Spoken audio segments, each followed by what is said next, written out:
Un cordial saludo a la estimable teleaudiencia. El tema que trataré este día necesita aclaración por aquello que se repite constantemente y no es correctamente lo que se dice. El tema es ahora: ¿los árabes y judíos fueron acaso enemigos históricos?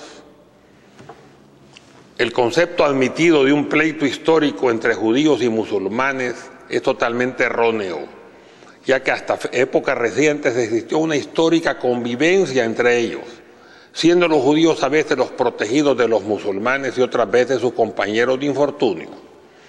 El erudito Ricardo H.S. Elía se hace la siguiente pregunta: ¿fue solo casualidad o mero pragmatismo el hecho de que un califa cordobés como Abderrahmán III tuviese en la figura del judío Hasdai ibn Shaprut a su mejor ministro y médico, y que otros judíos se convirtieran en los visires más poderosos de Granada? ¿Fue resultado del azar el hecho de que viajeros judíos como Benjamín de Tudela o Jacobo de Ancona recorrieran casi todo el mundo árabe durante los siglos XII y XIII sin salvoconductos y sin ningún tipo de trabas o cuestionamientos?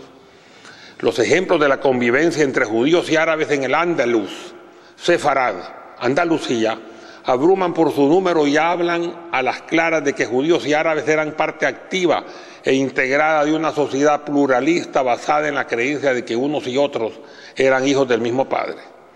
La historia aporta la esperanza que hoy nos ofrece la política. En la Edad Media, la civilización musulmana, que entonces brillaba por el dinamismo y el prestigio de su filosofía, su literatura y sus ciencias, ejerció una gran influencia sobre la cultura judía. En aquella época, sabios, eruditos, poetas y literatos judíos escribieron en árabe la mayoría de sus obras. La autoridad omeya les permitía el libre ejercicio de su culto en la sinagoga, su nuga. En la Granada sirí, el jefe del consejo de la comunidad era el famoso visir judío Samuel ben Nagrallah. Los Banu Nagrallah fueron muy versados en las letras árabes y, según los historiadores árabes, su magnífica biblioteca de Granada contenía todas las disciplinas islámicas. Donde mejor se patentiza la simbiosis judeo-arábiga es en los escritos de tres maestros de la poesía hispano-hebraica: el Shlomo ibn Gabirol, Moshe ibn Ezra y Yehuda ha-Leví. Entre los judíos del Emirato Nasrí encontramos a letrados como Abraham Gavison. También había grandes especialistas en liturgia como los malagueños Abraham ben Meir Abisamra y Jaim ben Ismelis. Este último viajó a Argel en la primera mitad del siglo XV para consultar con el célebre rabino Simón ben Semán ben Durán, de origen mallorquín. Otros grandes sabios: Hasdai ben Ishaq, que era un médico brillante; Sulaimán ben Yahya, conocido como Ibn Jibir; Abu al-Fadl Hasdai, habitante de la ciudad de Zaragoza; el sevillano Abu Ishaq Ibrahim ben Sahel al-Ishbili al-Israeli, de origen judío, fue un notable poeta que se destacó en el estudio de las ciencias coránicas y llegó a ser secretario del gobernador de Ceuta, Abi Ali ibn Halas. Maimónides fue un sabio judío que hablaba y escribía en árabe y que se convirtió en médico personal y protegido del último califa fatimí, Al-Adid, y del sultán Saladino, que reconquistó Jerusalén para el Islam en 1187. Incluso las influencias del sufismo sobre la cábala son notorias. No es ninguna casualidad que Moisés de León, que residió una buena parte de su vida en Guadalajara, España, publicara el Sefer HaZohar, el libro del esplendor, obra considerada por los cabalistas como el auténtico libro sagrado de la cábala. Pero la interacción judeo-musulmana no se redujo al Andalus, sino que se extendió a todo el mundo árabe e islámico de entonces. Citemos los casos de Saída Gaón, un sabio judío radicado en Bagdad y su contemporáneo al-Israeli, el célebre oculista y filósofo judío nacido en Egipto, que ejerció en la ciudad de Cairán, Túnez. En el oriente, Rashid el-Din, nacido en el seno de una familia de médicos judíos de Hamadán, Irán, médico, promovió la construcción de hospitales e importantes edificios.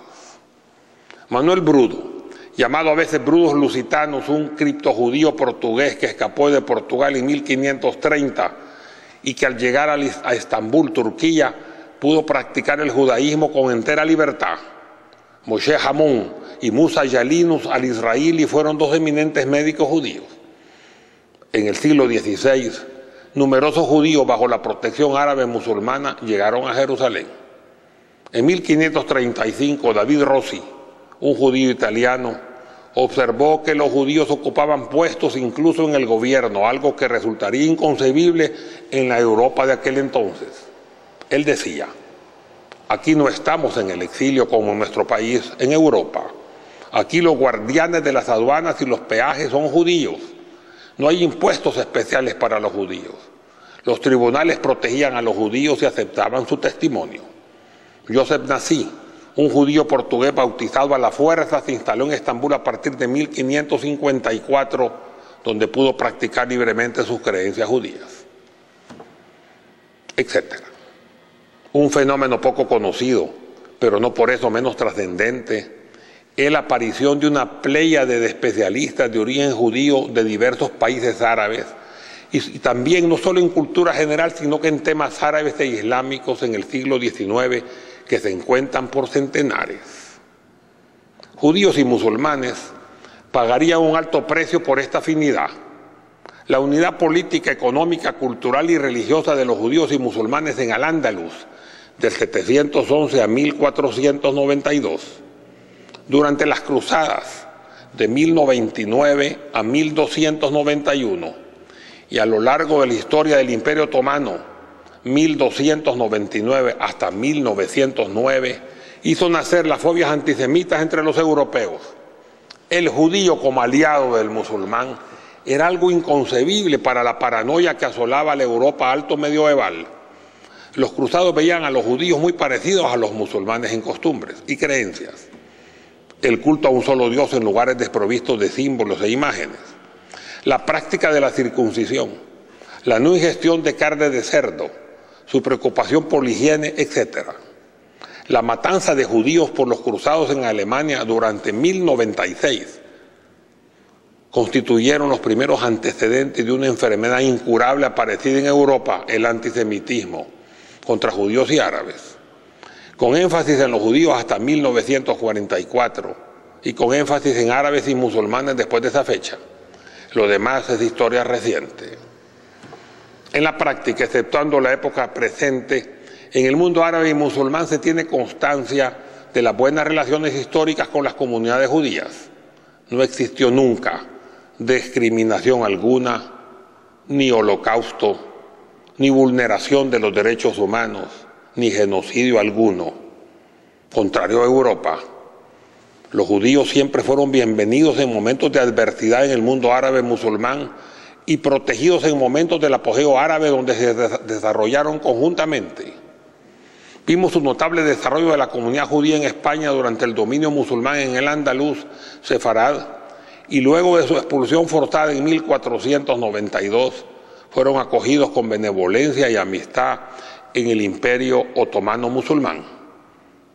Fuera de ello, un caso bastante pintoresco y prácticamente desconocido en Occidente lo constituye la costumbre ancestral en Jerusalén que empezó en el siglo XII con la persecución de judíos y musulmanes en el reino latino de Jerusalén, fundado en 1099 por Godofredo de Bouillon y continuó aún después de que éste terminara en 1187, cayendo en desuso hasta cuando empezaron los movimientos europeos de la recuperación de Palestina en 1896 con el manifiesto sionista de Teodoro Herzl y la formación del Estado judío, que fue seguido por influencias negativas en las otrora comunidades hermanas judías y árabes de Palestina, especialmente Jerusalén. La rivalidad palestino-israelí es reciente y la historia que no puede esconderse indica que existió anteriormente un alto grado de hermandad y de unión compartiendo la misma historia y los mismos enemigos. He aquí la costumbre, vigente desde principios del siglo XII hasta finales del siglo XIX en el mundo musulmán, especialmente Jerusalén. Desde tiempos inmemoriales existía en Jerusalén una costumbre emocionante. Los niños judíos y musulmanes nacidos en el mismo barrio y en la misma semana eran tratados por sus familias como hermanos de leche, una hermandad reconocida en la religión judía y en el mismo Corán. El niño judío era amamantado por la madre palestino-musulmana y el niño árabe musulmán por la madre palestina judía. esta costumbre establecía relaciones íntimas y duraderas entre las dos familias y las dos poblaciones. La costumbre cayó en desuso hasta entrando al siglo XX. Con esta referencia quiero refutar el mito de la enemistad tradicional entre judíos y árabes que se repite en los medios de comunicación recientes. La historia, hasta la funesta intervención en Oriente Medio por los europeos durante el siglo XIX y siglo XX, no había conocido conflictos serios entre ellos. Muy al contrario, estas dos ramas de la raza semítica habían vivido durante muchos siglos pacíficamente en Tierra Santa y en todo el mundo árabe musulmán. El antisemitismo es una invención de Occidente. Tiene sus raíces en el mundo grecorromano y las primeras persecuciones de judíos tuvieron luego en la Alejandría helenística y se agudizó con la destrucción de Jerusalén por Tito, el emperador romano, en el siglo I, año 70 después de Cristo. Se intensificaron durante el oscurantismo medieval de Europa, cuando el pueblo judío fue difamado atribuyéndole el asesinato de Jesús sin serlo. Cuando los cruzados conquistaron Jerusalén en el año 1099, pasaron a cuchillo a todos los palestinos que encontraron allí. No solo a los habitantes musulmanes, sino también a los judíos y al final a los cristianos de distintas iglesias tradicionales dentro de la mismísima iglesia del Santo Sepulcro, en una de las matanzas más horrorosas de la historia. Y también durante los siglos que siguieron, los países árabes fueron refugio para sus hermanos judíos perseguidos en Europa. Las víctimas de la Inquisición española, los llamados sefardín o sefaradíes o sefardíes, huyeron a los países árabes del África del Norte y a Egipto y el Oriente Medio, donde fueron recibidos fraternalmente. E incluso recibieron puestos de gobierno en las mismas cortes del Imperio Otomano musulmán. También se embarcaron juntos al nuevo continente durante la colonización española de las Américas. De la misma manera, este mundo árabe fue en el siglo XIX y XX refugio para los judíos que escaparon de las persecuciones en la Europa central y oriental, de aquellas horribles matanzas de Polonia y Rusia y posteriormente del detestable holocausto nazi. Con toda razón, la Enciclopedia Hebraica en su edición española de 1936 decía: durante varios siglos los países islámicos fueron la verdadera salvación para los judíos europeos. Todavía entre las dos guerras mundiales en Marruecos y en Túnez hasta después de 1945 hubo judíos que figuraron como ministros en los gobiernos árabes. Durante la Segunda Guerra Mundial, el rey de Túnez y el rey de Marruecos emplearon todos sus esfuerzos para proteger a sus súbditos judíos contra las leyes racistas del régimen del mariscal francés Pétain durante la Segunda Guerra Mundial. Y el autor judío Éric Rouleau escribió en el prólogo del autor sirio Sami al-Jundi, Juif et Arab, que como judío que pasó su infancia y su juventud entre los árabes, puedo atestiguar que el antisemitismo es completamente ajeno a las tradiciones y a la mentalidad de los pueblos de Oriente Medio. Por otro lado, ¿cómo pueden ser los árabes antisemitas si ellos son básicamente semitas también?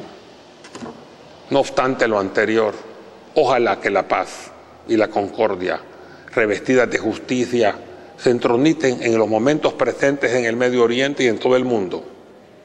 En el caso de Tierra Santa, los problemas son complicados y parecen insalvables, pero para Dios, el único Dios, el Dios de todos y todas, no hay nada imposible. Pidémosle a ese Dios, uno solo, único, poderoso, todopoderoso y todo misericordioso, que establezca la paz universal que la humanidad tanto necesita. Amén.